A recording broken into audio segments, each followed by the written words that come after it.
Good morning student. पिछले video में भी हम लोग पढ़े थे electric field due to electric dipole, electric field intensity due to electric dipole, electric field intensity due to electric dipole. पिछले वीडियो में भी हम लोग यही पढ़े थे, बट उस समय हम लोग पढ़े थे डाइपोल के एक्सियल पोजीशन पे। कहां पढ़े थे? एक्सियल पोजीशन पे। और इस बार पढ़ेंगे केस 2 यानी डाइपोल के इक्वेटर लाइन पे, इक्वेटोरियल लाइन पे। ठीक है, तो यहां पे लिखते हैं हम केस 2, केस 2। ठीक है, और मान लेते हैं कि ये इलेक्ट्रिक डाइपोल है। ये क्या है? इलेक्ट्रिक डाइपोल है। और इलेक्ट्रिक डाइपोल के लिए ये एक सिस्टम बना दिया। ए भी इलेक्ट्रिक डाइपोल है, यहाँ निगेटिव चार्ज है और यहाँ पॉजिटिव चार्ज है। ठीक है, कोई प्रॉब्लम? और यहां लिख देते हैं क्या, कहां पे? तो एट इक्वेटोरियल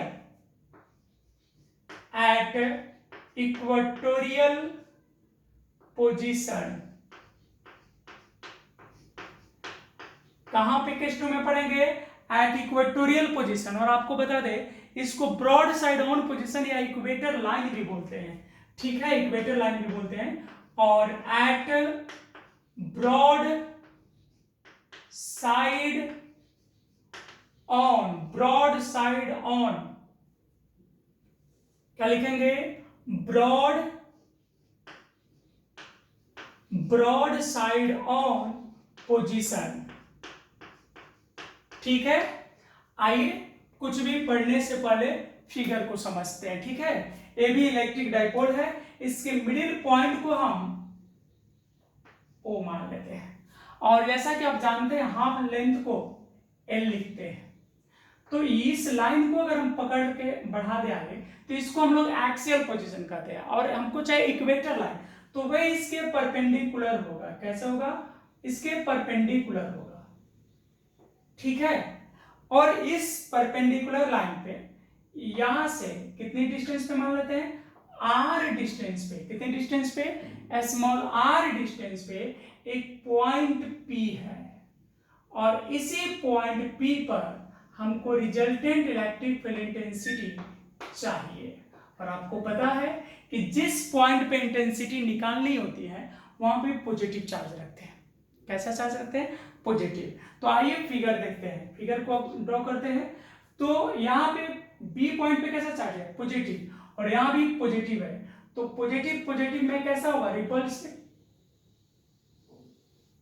कैसा होगा? रिपल्सिव। तो रिपल्सिव किधर लगेगा? आउटसाइड। रिपल्सिव किधर होगा? आउटसाइड। और यहां इलेक्ट्रिक फील्ड इंटेंसिटी को मान लेते हैं E प्लस वेक्टर। यहां पे क्या मान लिया भाई? E plus vector. ठीक है, अब माइनस क्यू के चलते यहां पे, तो यहां +1 है, यहां -q है। तो इसके चलते क्या होगा? अट्रैक्शन होगा। क्या होगा भाई? यहां पे अट्रैक्शन। तो दिखा देते हैं, ये हुआ अट्रैक्शन। और इसको क्या लिखेंगे? E minus vector. ठीक है, सपोज दैट ये एंगल जो था थीटा है, तो ये भी एंगल थीटा बनेगा। आइसोसेलेस ट्रायंगल है ना। और ये L है, ये R है, तो ये हाइपोटेनस हो जाएगा R² plus L² root over, यानी √R² प्लस L²। इतना ही ये भी साइड होगा, यानी ये दोनों साइड सेम होंगे, दोनों डिस्टेंस सेम होंगे। तो ये थीटा है, दो इंटीरियर एंगल थीटा है, तो एक्सटीरियर एंगल कितना हो जाएगा? 2 थीटा हो जाएगा। Exterior angle 2 theta. अब दोनों का अगर रिजल्टेंट की बात करें तो अगर दो वेक्टर का क्या हो, टेल एक जगह है, तो फिर उनका रिजल्टेंट कैसे निकालते हैं? इसके पैरेललोग्राम्स, इसके पैरेलल। तो ये जो लाइन होगा ये किसको रिप्रेजेंट करेगा? Resultant electric field intensity. और ये एंगल कितना हुआ है दोनों के बीच का? 2 थीटा। ठीक है, एक बार फिगर फिर से समझते हैं। ए बी क्या है? एक इलेक्ट्रिक डाइपोल है। और इसके इक्वेटर लाइन पे r डिस्टेंस पे पॉइंट P है और इसी P पॉइंट पर इलेक्ट्रिक फील्ड इंटेंसिटी हमको बतानी है। तो प्लस Q के चलते repulsive electric field intensity E plus लगा और माइनस Q के चलते अट्रैक्टिव लगा। ये एंगल थीटा थीटा तो एक्सटीरियर एंगल हो गया दोनों के सम के बराबर, ठीक है। तो सबसे पहले मान लेते हैं कि लेट अस जो ये इलेक्ट्रिक फील्ड है, इलेक्ट्रिक डाइपोल है, इसका डाइपोल मोमेंट कितना है 2q है। तो एक लाइन सपोज कर लेते हैं, let us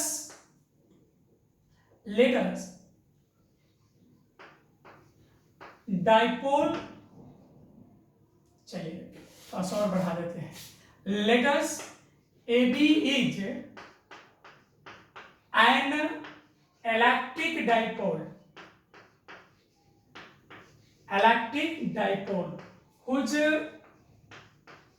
dipole moment is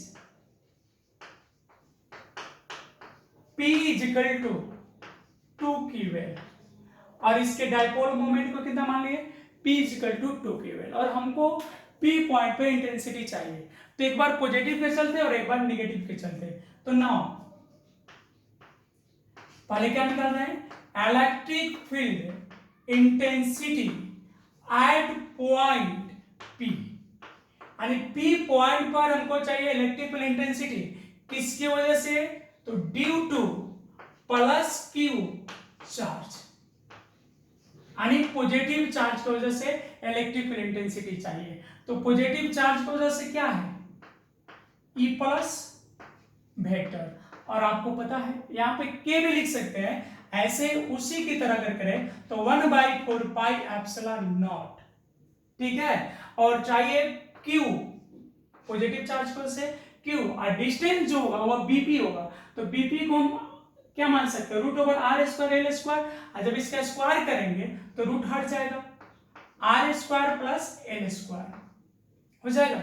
एक बार फिर से समझ लो, यहाँ डिस्टेंस जब लिखेंगे तो बीपी होगा, बीपी का स्क्वायर होगा, तो बीपी का मान कितना है root over R square plus L square, जब उसका स्क्वायर लेंगे तो रूट हट जाएगा और डायरेक्शन किधर हो जाएगा, अलोंग बी से पी, अलोंग बीपी, किधर होगा बीपी की ओर। अब किसके लिए चाहिए, and electric field intensity at point P, फिर हमको P पर ही चाहिए, बट इस बार किसकी वजह से, due to minus Q charge, due to minus Q charge, इस बार निगेटिव के चलते चाहिए।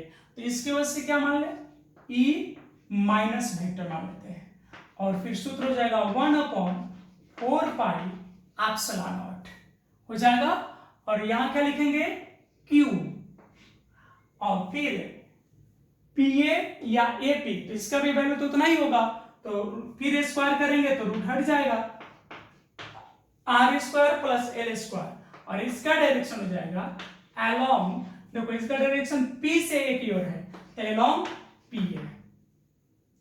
तो P पॉइंट पर दो इंटेंसिटी है ना, तो हम क्या करेंगे वेक्टोरियल सम कर देंगे। सो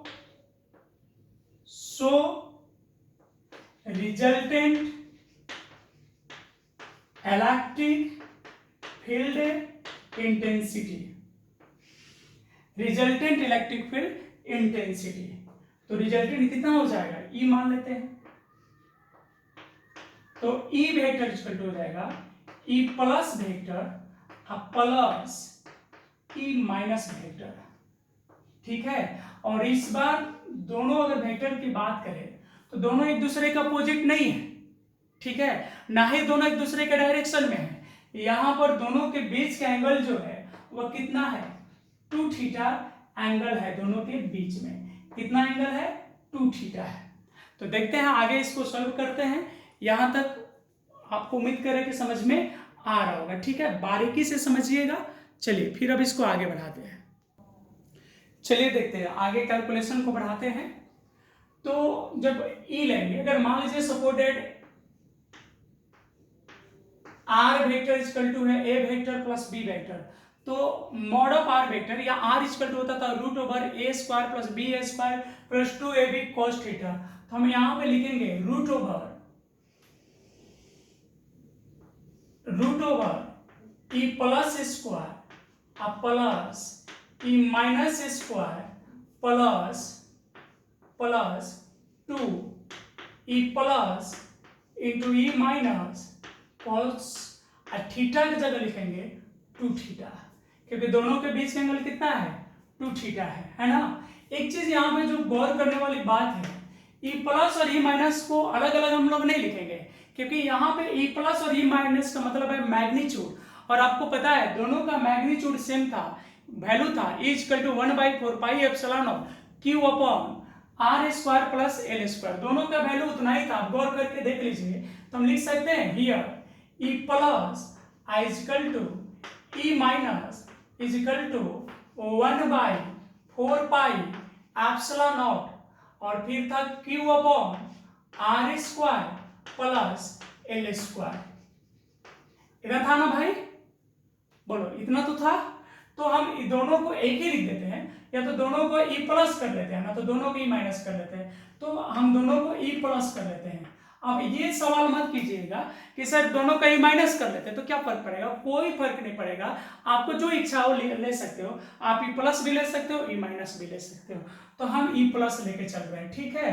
तो रूट ओवर, तो गौर कीजिएगा यहाँ पे ई प्लस और इसको भी ई प्लस मान चुके हैं, तो कितना हो जाएगा 2 ई प्लस का स्क्वायर अब प्लस, फिर यहाँ देखो 2 ई प्लस है, इसको भी ई प्लस लेंगे तो जाएगा 2 E plus square cos 2 theta. अब दोनों में देखो कॉमन है, क्या कॉमन है, इस दोनों में 2 ई प्लस कॉमन है, तो रूट ओवर चलो निकाल लेते हैं 2 ई प्लस स्क्वायर कॉमन कर लेते हैं। इतना कॉमन जब करेंगे तो यहाँ कितना बच जाएगा 1, और ये हो जाएगा cos 2 थीटा। क्या हो जाएगा cos 2 थीटा, ट्रिगो आ गया यहाँ पे। cos 2 थीटा का वैल्यू आपको याद है कितना होता है, cos 2 थीटा का वैल्यू होता है 2 cos स्क्वायर थीटा माइनस 1। कितना होता है, cos 2 थीटा का वैल्यू होता है 2 cos स्क्वायर थीटा माइनस 1। तो E इक्वल टू हो जाएगा रूट ओवर 2 ई प्लस का स्क्वायर इंटू 1, अब cos 2 थीटा का वैल्यू कितना होता है 2 cos स्क्वायर थीटा माइनस 1। याद रखिएगा किसके लिए लिखे हैं, ये जो वैल्यू है इसका वैल्यू है, cos 2 थीटा का वैल्यू इतना होता है। तो इसमें एक चीज देखो आप, ये +1 और ये -1 क्या होगा, कैंसिल हो जाएगा ना। बोलो अब फॉर्मूला को आगे बढ़ाएंगे। यहां तक स्पष्ट है, किसी को कोई प्रॉब्लम नहीं ना है। चलिए यहां तक आप कंप्लीट कर लीजिए, फिर आगे बढ़ा रहे हैं। तो कितना हो जाएगा देखो, तो E इक्वल टू हो जाएगा, E इक्वल टू, ये तो 1 कट गया तो ये 2 दूनी कितना हो जाएगा 4, तो 2 2 जा 4 कितना हो गया E प्लस स्क्वायर और फिर हो गया cos स्क्वायर थीटा। तो इसको हम ऐसे लिख सकते हैं ना, इक्वल टू 4 का square root 2 E plus square का क्या लिख सकते हैं ई प्लस, और फिर क्या लिख सकते हैं cos थीटा, लिख सकते हैं cos थीटा। अब इसको और थोड़ा सा आगे बढ़ा देते हैं, तो E इक्वल टू हो जाएगा 2 ई प्लस का वैल्यू अभी पढ़े हम लोग कितना आया था, ई प्लस का वैल्यू था 1/4 पाई एप्सिलॉन नॉट, देखो ना यहाँ पे है Q upon R square plus L square. ये तो ई प्लस का वैल्यू हो गया 2 और ई प्लस का वैल्यू लिख दिया हम। अब चाहिए cos थीटा, तो थीटा देखो ट्रायंगल में कहाँ है, थीटा यहाँ या थीटा यहाँ है, ठीक है। तो अगर इसको अगर हम थीटा मान लेते हैं, इसे यहाँ पे एक ट्रायंगल है, आपको राइट ट्रायंगल ये दिख रहा है, ये अगर हम इसको थीटा मान लेते हैं तो थीटा के सामने परपेंडिकुलर हो जाएगा, थीटा के सामने परपेंडिकुलर हो जाएगा ना। तो थीटा के सामने परपेंडिकुलर ये हो गया बेस और ये हो गया हाइपोटेनस। तो cos थीटा इक्वल टू क्या होता है, cos थीटा इक्वल टू होता है बेस अपॉन हाइपोटेनस। नहीं, और यहाँ बेस का काम कौन करेगा, ओबी करेगा ना, क्योंकि ये थीटा के सामने परपेंडिकुलर हो गया, और हाइपोटेनस का काम करेगा कौन, बीबी। तो cos थीटा की जगह हम लोग लिख सकते हैं OB अपॉन BP। तो OB का वैल्यू कितना है, OB का वैल्यू L, देखो OB का वैल्यू कितना है L, और BP का वैल्यू कितना है root over R square plus L square. और आपको पता है रूट का मतलब होता है पावर 1/2, रूट का मतलब पावर कितना होता है 1/2। जैसे कहीं पे लिखा हुआ है रूट एक्स, तो रूट एक्स लिखने का मतलब है x के पावर 1/2। रूट एक्स का मतलब क्या है x के पावर 1/2, समझ रहे हैं आप। इसलिए यहाँ रूट एक्स न लिख के हमने क्या लिख दिया 1/2 हो गया। तो यहाँ तक हो गया। अब आगे बढ़ाते हैं कैलकुलेशन को, आगे समझेंगे। चलिए देखते हैं। तो यहां तक तो हो गया। अब इसको ऐसे भी लिख सकते हैं ना, E इज इक्वल टू क्या लिख सकते हैं बोलो, E is equal to 1/4 pi epsilon. Electrostatic में ये रिजर्वोड होता है 1/4 पाई एप्सिलॉन। अब इसको लिख सकते हैं 2QL, यहां पे क्या हो गया 2QL अपॉन कितना हो जाएगा R square plus L square, ठीक है, R square plus L square.